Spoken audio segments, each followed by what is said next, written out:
Hi guys, welcome to Sonia's Cook House. இன்னைக்கு recipe வந்து பாதுஷா. ஆனால் கொஞ்சம் டிஃப்ரெண்ட்டாக மைதா மாவு இல்லை கோதுமை மாவில் செய்ய போகிறோம். இந்த ரெசிபி வந்து ரொம்ப டிஃப்ரெண்ட்டாக இருக்கும். பார்க்கறது தான் கொஞ்சம் கஷ்டமாக இருக்கும், செய்கிறதுக்கு கொஞ்சம் டைம் எடுக்கும்.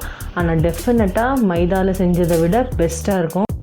இந்த பாதுஷா செய்கிறதுக்கு சின்ன சின்ன டிப்ஸ் இருக்குது, இதில் சின்ன சின்ன ட்ரிக்ஸ் இருக்குது, பர்ஃபெக்ட் டைமிங் இருக்குது. இதெல்லாம் கரெக்டாக ஃபாலோ பண்ணால் தான் இந்த பாதுஷா பர்ஃபெக்டாக வரும். அதனால் இந்த வீடியோவை ஃபுல்லாக பாருங்கள், அப்போ தான் உங்களுக்கு புரியும். இந்த ரெசிபி எப்படி பண்ணலான்னு பார்க்கலாம் வாங்க. இதுக்கு ஒரு அரிப்பில் 1 கப் கோதுமை மாவு எடுத்துக்கோங்க. கோதுமை மாவு கூட ஒரு 2 டீஸ்பூன் கார்ன்ஃப்ளவர் சேர்த்துக்கோங்க. கார்ன்ஃப்ளவர் இல்லைன்னா அரிசி மாவு கூட சேர்த்துக்கலாம்.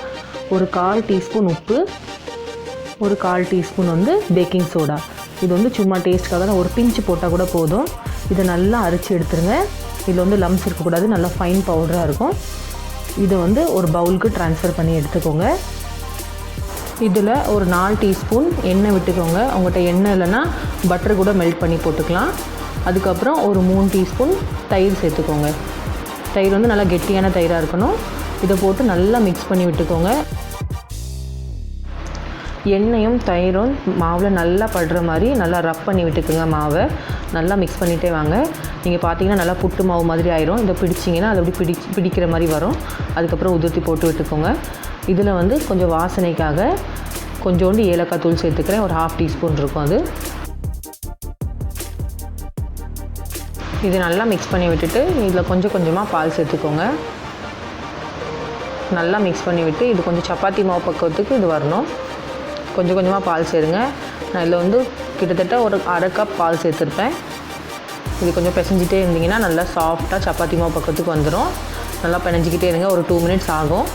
இதை பிணைஞ்சி அப்படியே நீங்கள் இதை பிச்சு பார்த்தீங்கன்னா அதில் லேயர்ஸாக தெரியும். அப்போ தான் வந்து இது பர்ஃபெக்டாக இருக்குது மாவுன்னு அர்த்தம்.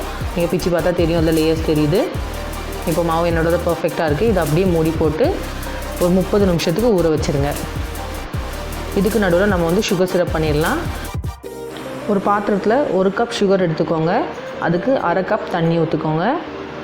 அதை போட்டு அடுப்பு வந்து மீடியம் ஃப்ளேமில் வச்சு நல்லா கொதிக்க விடுங்க. இது நல்லா கொதிக்கட்டும். சுகர் நல்லா மெல்ட் ஆகிரும். மெல்ட் ஆனதுக்கப்புறம் ஒரு 4லேருந்து 5 சொட்டு வந்து லெமன் ஜூஸ் போடுங்க. லெமன் ஜூஸ் போடுறதுனால வந்து கிறிஸ்டல்ஸ் ஃபார்ம் ஆகாமல் இருக்கும். அதுக்கப்புறம் இது வாசனைக்காக ஒரு 6 ஏலக்காய் வந்து நான் நச்சு போட்டிருக்கேன். சுகர் சிரப் கம்பி பக்குவத்துக்கு வரணும்னு அவசியம் இல்லை. ஜஸ்ட் அது பாயில் ஆனால் போதும். இதை ஆஃப் பண்ணி தண்ணி ஆற விட்டுருங்க. அதுக்கப்புறம் நம்ம ஆல்ரெடி பிணைஞ்சி வச்சுருக்கோம்ல மாவு, அதை எடுத்து நல்லா நீட் பண்ணி விட்டுக்கோங்க. டோவை நல்லா ப்ரெஸ் பண்ணிகிட்டே வாங்க. அது வந்து நல்லா சாஃப்டாக பஞ்சு மாதிரி இருக்கும். நல்லா ப்ரெஸ் பண்ணி அதை வந்து லேயர்ஸாக அதை வந்து ஃபோல்ட் பண்ணிகிட்டே வாங்க. கட் பண்ணி இன்னொரு மாவுக்கு உள்ள இன்னொரு மாவு வைக்கிற மாதிரி அப்படி ஃபோல்ட் பண்ணிட்டே வாங்க. கிட்டத்தட்ட வந்து நம்ம புரோட்டாக்கு செய்கிற மாதிரி தான். இது வந்து ப்ரெஸ் பண்ணிகிட்டே வாங்க. ஒரு 4லேருந்து 5 தடவை செஞ்சால் போதும். இது அப்போ தான் வந்து அந்த பாதுஷாவில் உள்ள வந்து நல்லா லேயர்ஸ் ஃபார்ம் ஆகும்.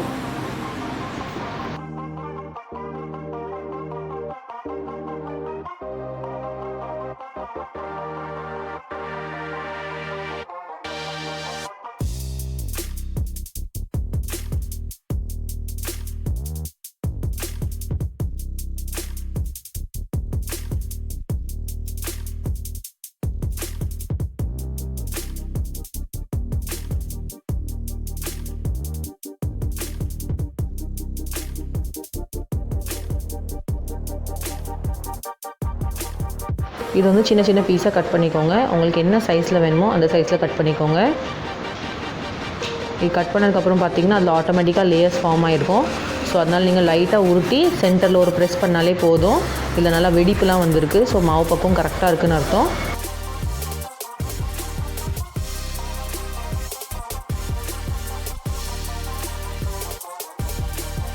இதே மாதிரி எல்லா மாவுலேயும் வந்து குட்டி குட்டியாக பால் செஞ்சு எடுத்துக்கோங்க. நான் 1 கப் கோதுமை மாவு எடுத்ததில் எனக்கு வந்து 10லேருந்து 11 பீஸ் வந்துச்சு. நீங்கள் செய்கிறத பொறுத்து 10லேருந்து 15 பீஸ் கூட வரும். இதை வந்து தனியாக எடுத்து வச்சுருங்க. இனிமேல் நம்ம இதை பொரிச்சு எடுத்துக்கலாம். டீப் ஃப்ரை பண்ணுறதுக்கு ஆயில் வச்சுருங்க. ஆயில் வந்து சூடு ரொம்ப மீடியம் ஹீட்டில் தான் இருக்கணும். லைட் சூடாக இருந்தால் போதும். இந்த பால்ஸ் எல்லாம் அதில் ப்ளேஸ் பண்ணிடுங்க.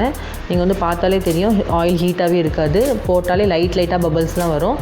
இந்த பக்கம் தான் கரெக்டாக இருக்கும். அப்போ தான் வந்து உள்ளே வரைக்கும் நல்லா வேகும். இல்லைனா வெளியே அவுட்டர் கவரிங் வெந்துடும், உள்ளே வந்து வேகாமல் பச்சையாக இருக்கும். ஸோ அதனால் மீடியம் ஹீட்லேயே போடுங்க.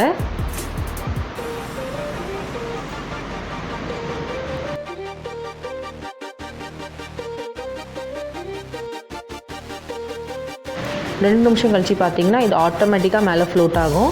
நான் எதுவுமே செய்யலை, அது ஆட்டோமேட்டிக்காக மேலே வந்தது தான். அது ஃப்ளோட் ஆகும்போது மெதுவாக வேக விடுங்க. இது மட்டும் தான் கொஞ்சம் டைம் எடுக்கும், ஒரு 10 மினிட்ஸ் ஆகும். இது லைட்டாக ப்ரௌன் ஆனதுக்கப்புறம் நீங்கள் வந்து திருப்பி போட்டுருங்க. இதை 2 சைடும் வந்து ஸ்லோ ஃப்ளேமில் வச்சு வேக விடுங்க. அடுப்பு ரொம்ப மீடியம் ஸ்லோவாக தான் இருக்கணும், அப்போ தான் இது வந்து உள்ள வரைக்கும் வேகும்.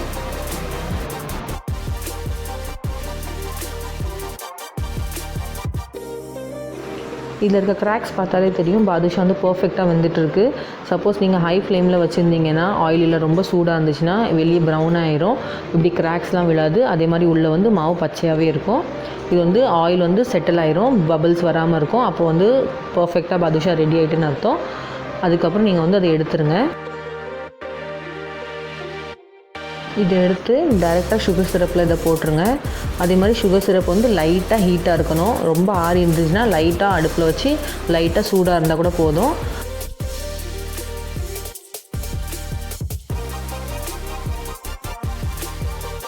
எல்லா பாதுஷாவும் இதில் போட்டதுக்கப்புறம் இதை லைட்டாக திருப்பி விட்டுக்கோங்க. இது ஒரு 5 நிமிஷம் இதில் ஊறினா போதும்.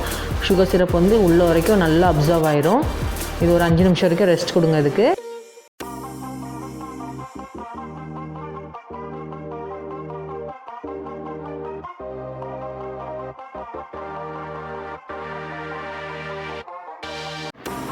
அஞ்சு நிமிஷம் கழிச்சு பார்த்தீங்கன்னா சுகர் சிரப் நல்லா அப்சர்வ் ஆயிரும். இதை தனியாக ஒரு பிளேட்டில் எடுத்து வச்சு மேலே கார்னிஷ்க்கு உங்கள்கிட்ட என்ன இருக்கோ அதை போட்டுக்கோங்க. என்கிட்ட நட்ஸ் இருந்துச்சு, நான் நட்ஸ் போட்டிருக்கேன். நான் கேஷ்யூ போட்டிருக்கேன். உங்கள்கிட்ட பிஸ்தா பாதாம் எதுனாலும் போட்டுக்கலாம்.